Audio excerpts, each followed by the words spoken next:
2019 жылы 19 февральда Алымдар кеңешин ушул вакцинация боюнча, эмдөө боюнча бир фатва чыккан.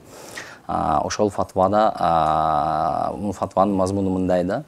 Вакцина боюнча шариаттын позициясы ушундай болот. Ооруну алдын алуу боюнча баягы профилактика, превентивный мера катары боюнча аны иштетсе болот негизи. Бирок бул пайда береби же зыян береби, бул уже медициналык жака каралат да. Ал жакта ошол медицинада иштеген ушул өзүнүн баягы профессионалдар бар да, ошолор эгерде муну бул болот, бул сөзсүз пайда берет десе, анда муну пайдаланса болот да.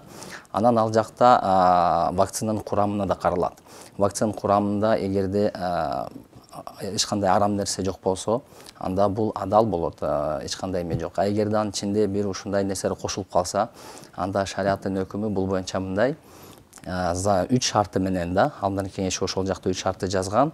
Зарыл учурда жана башка эч кандай альтернатива жок болуп атат, жана врачтардын ушул предписаниясы, что бул Кудай кааласа бул сөзсүз пайда берет деген эме болсо, анда аны деле пайдаланганга болот.